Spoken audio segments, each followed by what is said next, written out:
Everything in these last 5 segments has been building towards something. We went over goals, flourishing, practical wisdom, good habits, examined values.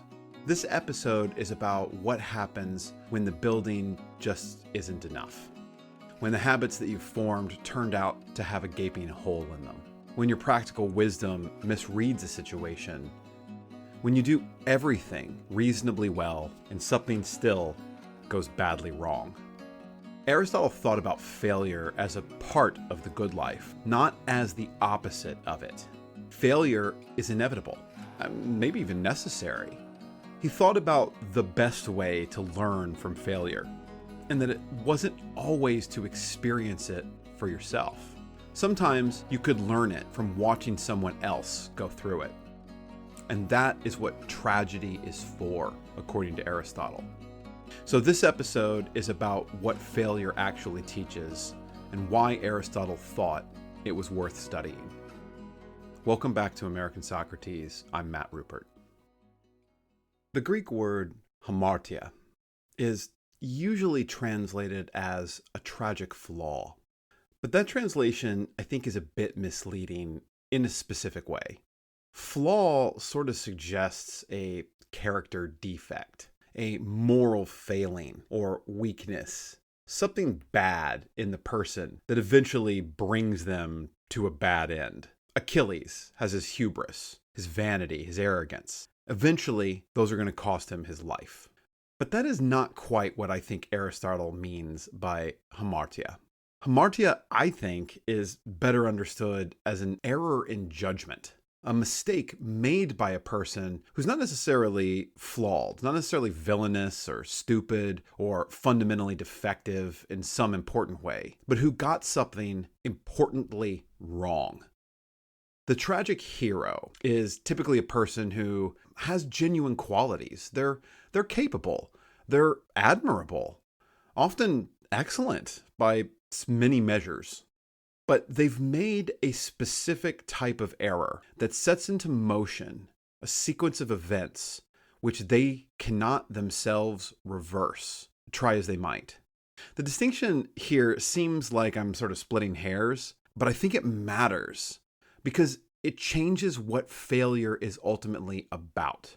If failure is a result of some kind of character flaw, be it weakness or cowardice or greediness, something like that, then the lesson is simply just don't be that way. Do not be that kind of person, which really isn't all that helpful.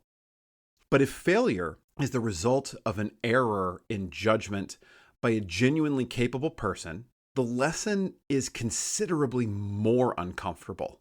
That good character and solid habits are necessary, but not necessarily sufficient. They do not guarantee us good outcomes.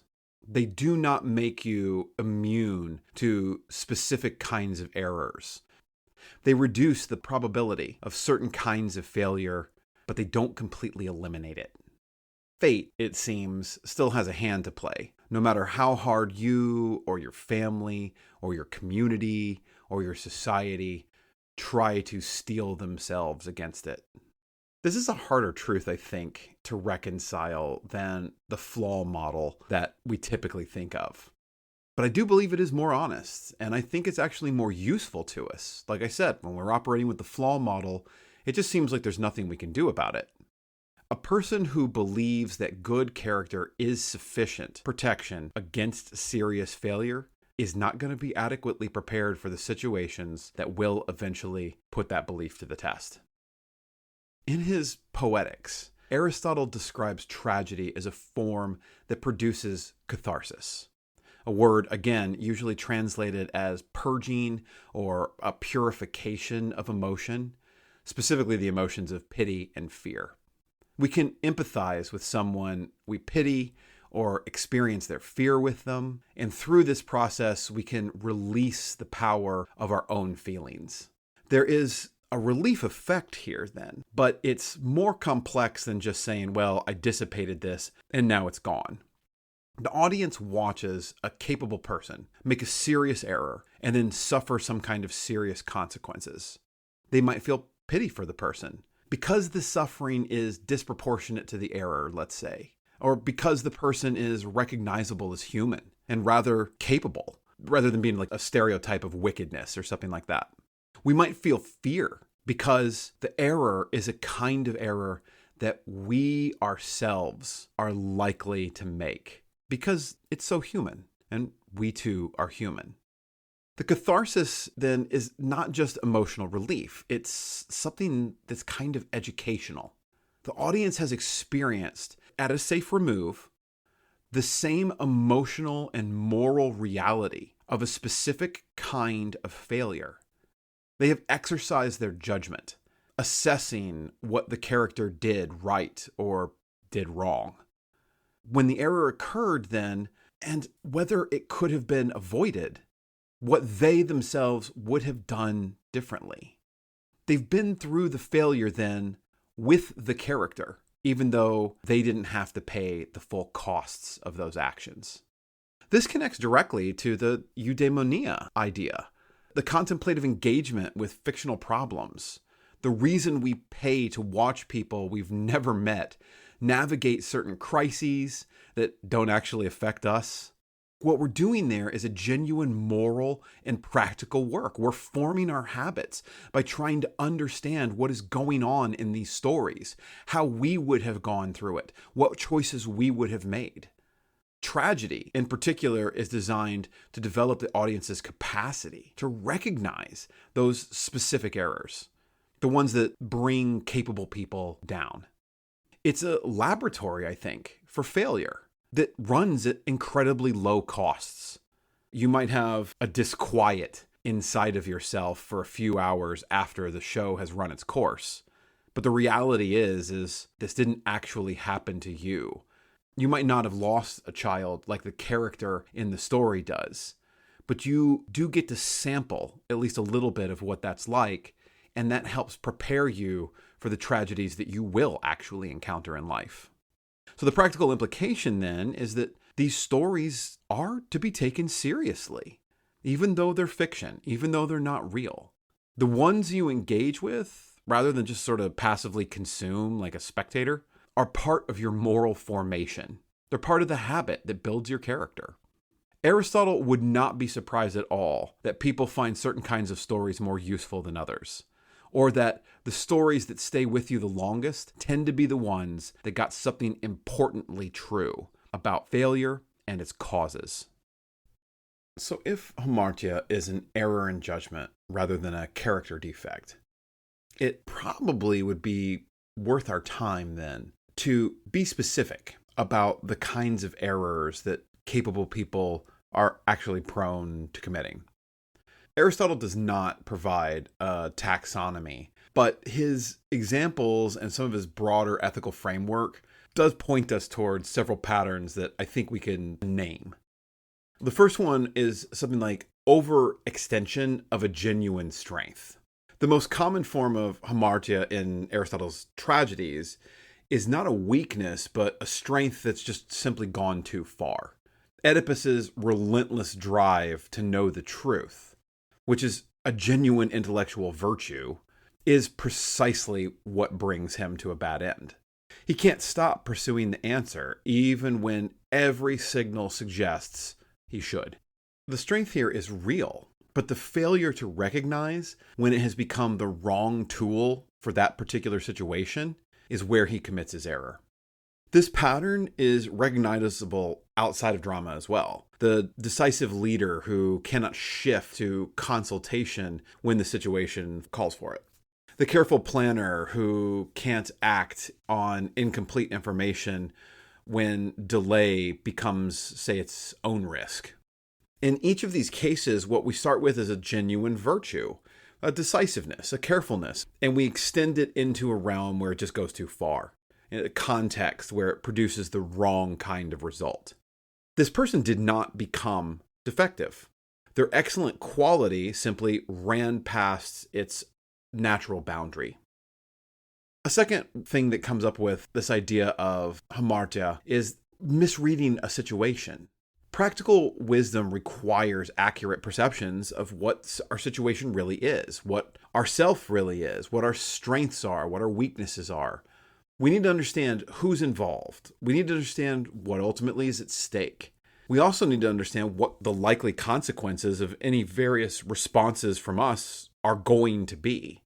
We want to know the outcome before we take action, lest we make the kinds of mistakes that were obvious and we should have known better. Capable people, however, can still misread situations, particularly when the situation resembles one that maybe they've handled successfully before, but this situation maybe differs in ways that really matter. Experience produces a kind of pattern recognition, and that is usually an asset to us. Only on occasion is it a liability. It can cause you to see the familiar pattern when a different pattern is actually what is going on, is what's present here. So this is the failure of, say, expertise applied maybe in the wrong context or in the wrong situation. The experienced manager who can handle novel organizational crises using tools that have worked in previous cases without recognizing that this is a new situation and has a slightly different structure. The skilled negotiator who reads a relationship dynamic incorrectly because maybe it resembles one that they've seen 1,000 times before. The parent who applies the approach that worked with one of their children, but to a child who needs something else. The skill here is genuine. The application is just all wrong. Another place that we might look at this is refusing to recalibrate. A specific and particularly costly form of misjudgment, failing to recalibrate, is recognizing that something has gone wrong, but continuing on the same course because reversing course would require admitting that there was a mistake, admitting you made an error. This is not stupidity. It's a comprehensible response to the psychological cost of publicly reversing one's course. You have to eat some crow here, and you'd rather avoid that, so you just continue on doubling down on your mistake rather than admit that you were wrong. But doing this converts a recoverable mistake often into an unrecoverable one, simply by adding things like delay or compounding the damage that's being done in the original error. The person who doubles down rather than cutting their losses is usually not being irrational. They're just trying to manage the cost of being wrong in a way that makes their outcome, especially for other people, much worse. One final thing that I think we could add to this list is that we neglect often what doesn't feel urgent enough to move on. Aristotle's ethics places enormous emphasis on habit and formation of the character, on those slow, unglamorous work of developing character bit by bit over a long period of time. The failure that this work is supposed to prevent often feels really distant, like 20 years out, and unlikely at the point where the preventative work is really available. I think about the difficulty of this in terms of when the benefits of some current hardship are 20 years down the road, or vice versa. The negative consequences of some bad behavior that is very pleasing right now in the short run. Smoking cigarettes gives you a pleasurable high. It feels good. It feels relaxing. But lung cancer might be 15 years in your future. It's so distant that it just seems abstract and not real. Whereas the smoking between now and then is exactly what's going to build that lung cancer in you. In this way, it's easy to neglect a relationship that currently feels stable. The skill isn't currently needed to work on it. The habit whose absence hasn't yet produced a crisis isn't one we're trying to develop. The failure that arrives later when the unglamorous work is no longer available and the crisis is present. So what feels like something we could have prevented actually was very difficult to prevent because we would have had to start working on a problem now that isn't a problem yet. Of course, all of this depends on recognizing and becoming comfortable with our own failings. Failure is not self-interpreting. The same failure can produce growth, paralysis, bitterness, or repetition depending on how it's processed. Aristotle's framework implies a pretty specific approach, I think, to processing failure, and I want to try and make it explicit right now. First, you need an accurate diagnosis. The natural response to failure is, of course, self-protection. You're going to want to close up. You're going to want to seal up. We want to minimize what went wrong. We want to attribute it to circumstances that were beyond our control. Find an excuse for it. Find an external cause that relieve us of any sort of internal responsibility for it. These responses are totally understandable, and, sometimes they're really accurate. You're not always fully responsible for some of the things that you did. Circumstances do matter. Other people do contribute to outcomes. But a diagnosis that is primarily exculpatory, that's trying to get you out of a certain situation, is not a useful diagnosis if you're trying to grow from it.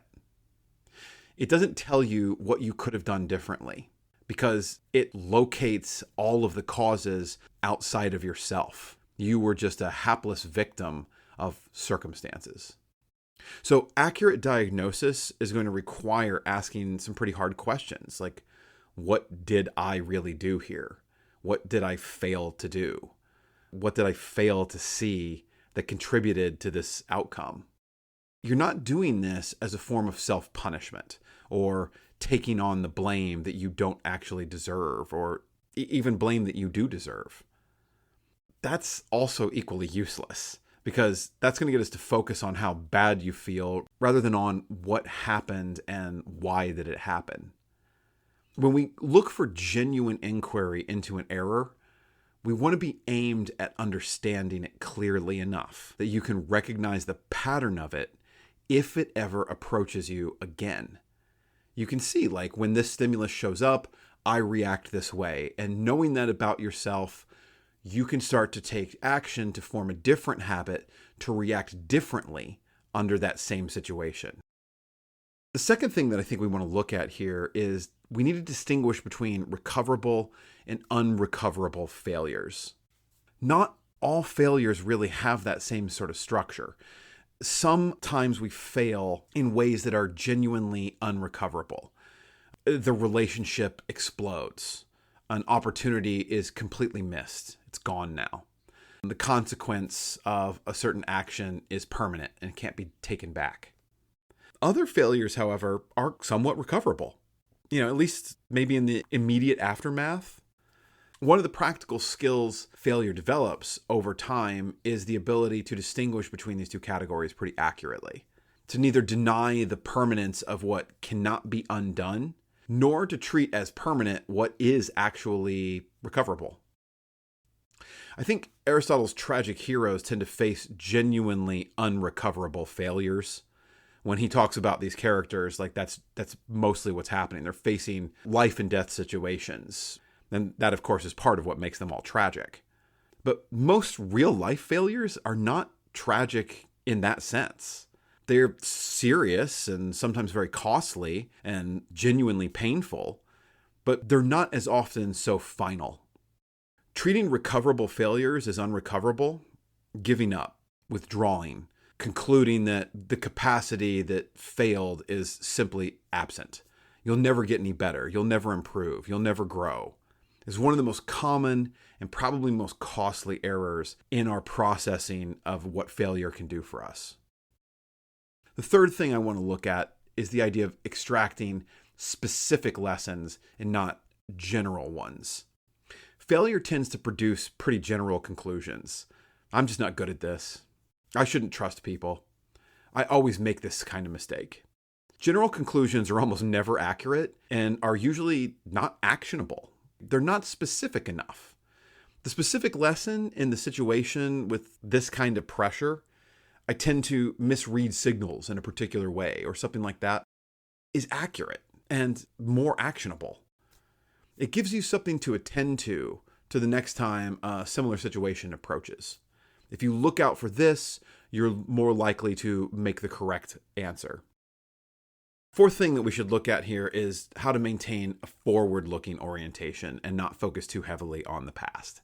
The failure episode from earlier, where I discussed forgiveness, applies here with a different kind of object. The same logic that argued against organizing your present around someone else's past wrong applies to organizing your present around your own past failures too. Failures happen. They're a part of your life. You either grow from them or you don't. Failures are real. The question is, what do you do now? You can't take it back. You can't say, well, I didn't do that or that never happened. So what do you do to figure out how to build on that? And that requires some sort of future orientation. Like, I made this mistake before, I could very well make it again. That is always a possibility. So attention to what the situation now requires of you, rather than continued attention to the event itself, is actually the better move. So one way to think about this is that we're just really discussing building a sense of resilience, which is kind of a weird thing to say. I think most of us talk about resilience as though it were a personality trait, something you were born with or without. Some people are just naturally more resilient than others, and that allows some people to bounce back from failures while others just get leveled to the ground and can't get up again. I think Aristotle's framework actually suggests that it's different than that. Resilience is itself a kind of habit formed through repeated experience of difficulty handled in particular reflective ways. The person who has developed their own ability at resilience has not been spared any failures. They have typically failed more than the average person because they're willing to put themselves out there more. And they can process those failures in ways that ultimately extract lessons and move them forward because they're forward-oriented, and thus return them to engagement rather than lead them to withdrawal. That resilience is the product of a pattern, not some kind of precondition you need in order to develop that pattern.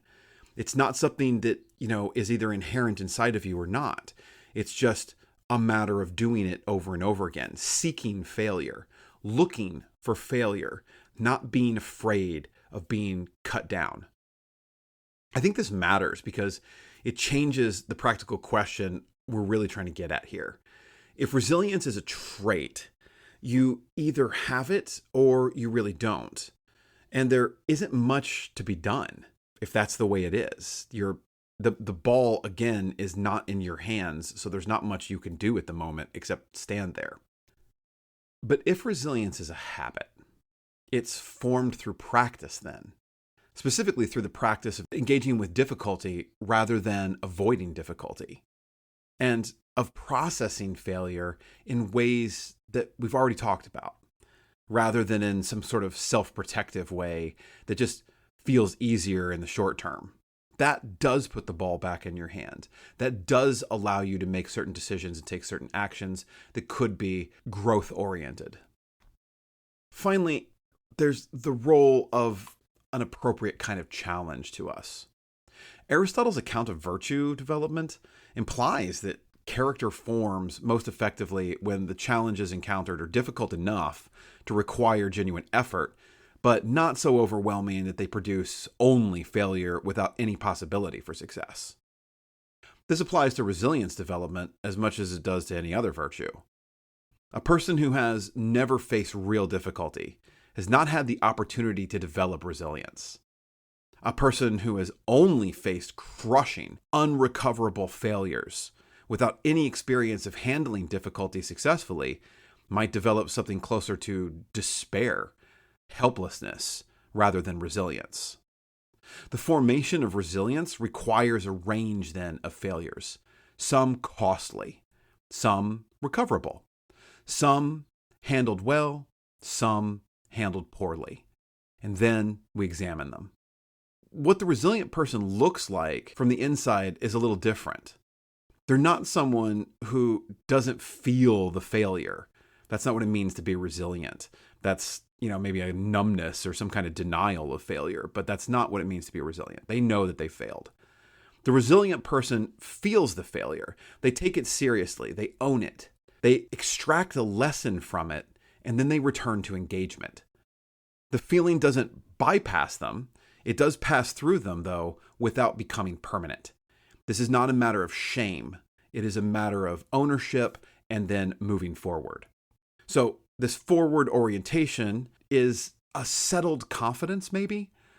It's something that's formed through experience. That failure is survivable. It's knowing that surviving it yields something useful, coming through out the other side. That confidence can't be assumed. It's earned through repeated experience of having survived previous failures and finding something educational in them.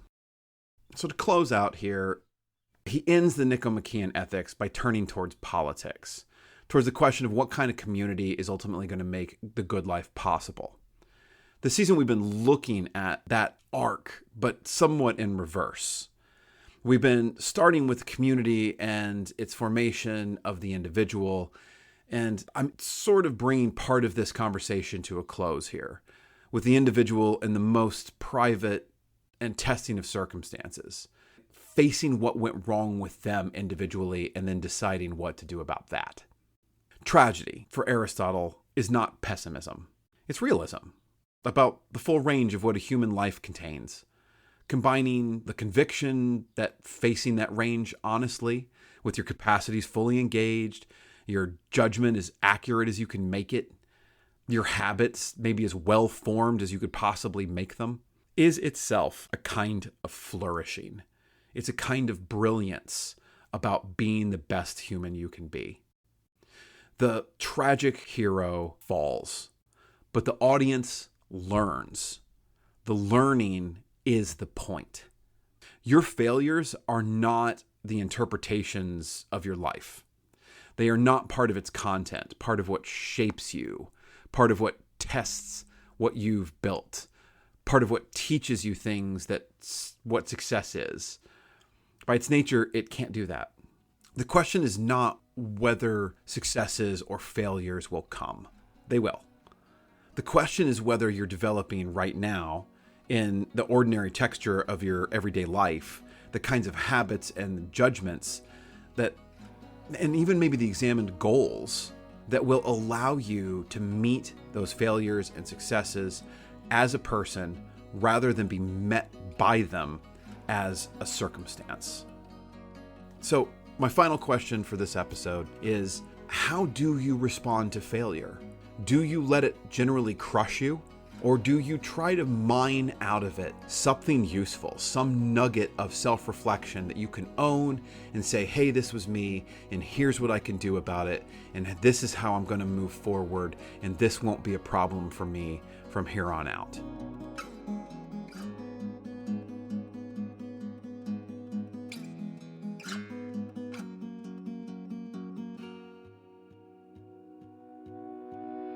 Thanks for tuning in to American Socrates. If today's episode of Philosophy got you thinking in new ways, make sure to subscribe so you'll never miss an episode. New, full episodes drop every Wednesday. If you enjoyed the show, leave a review. It helps others find us, and it means a lot. And if you know someone who could use a little more practical wisdom in their life, share this episode with them. Until next time, keep questioning everything.